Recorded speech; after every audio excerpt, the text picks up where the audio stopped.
4-cü bölüm. Машаяк биз үчүн денеси менен азап тарткандыктан, силер да ошол ой менен куралдангыла. Анткени денеси менен азап тарткан адам күнөө кылганын коёт. Эми мындан аркы жашооңорду адамдык кумарлар менен эмес, Кудайдын эрки менен жашагыла. Анткени буга чейин бутпарастык жашоо менен бузуктук кылып, кумарларга, бачабаздыкка, мал менен жанашуучулукка, арам ойлуулукка, аракештикке, тамак соолукка жана жийиркеништүү бутка табынуучулукка берилүү менен жашап келгениңер жетишет. Бутпарастар менен кошо бузуктук кылбай калганыңарга таң калып, алар силерди жамандап жатышат. Алар өлгөндөрдү жана тирүүлөрдү соттоого даяр турган сот алдында жооп беришет.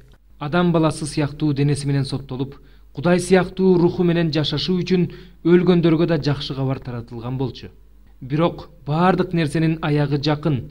Ошондуктан акылдуу болгула жана сыйынуу үчүн сергек болгула. Баарынан мурда бири-бириңерди ынтаалуулук менен сүйгүлө, анткени сүйүү көп күнөөлөрдү жаап коёт. Бири-бириңерге күңкүлдөөсүз меймандостук көрсөткүлө. Ар бириңер Кудайдан алган жөндөмдүүлүгүңөр менен бири-бириңерге кызмат кылгыла. Кудайдын ырайымы менен берилген көп түрдүү жөндөмдүүлүктөрдү жакшы үй башкаруучулар катары колдонгула. Ким сүйлөсө, Кудайдын сөзүн сүйлөгөндөй сүйлөсүн. Ким кызмат кылса, Кудай берген күчүнө жараша кызмат кылсын. Ошентип Кудай бардык нерседе Иса Машаяк аркылуу даңкталсын. Даңк жана бийлик түбөлүктөн түбөлүккө аныкы. Амин. Сүйүктүү бир туугандар, сыналышыңар үчүн жиберилип жаткан оттуу сыноону жат нерсе катары өгөйлөбөгүлө.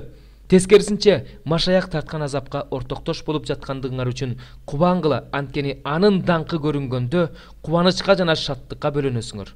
Эгерде Машаяктын ысымы үчүн кордолуп жатсаңар, анда бактылуусуңар, анткени даңк руху, Кудайдын руху силерде, алар аркылуу ага акарат келтирилет, ал эми силер аркылуу ал даңкталат.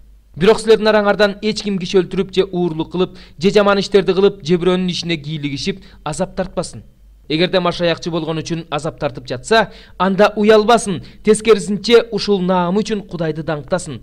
Анткени сот Кудайдын жыйынынан баштала турган убакыт келди. Эгерде сот биринчи бизден башталса, анда Кудайдын жакшы кабарына баш ийбегендердин акыры эмне болот?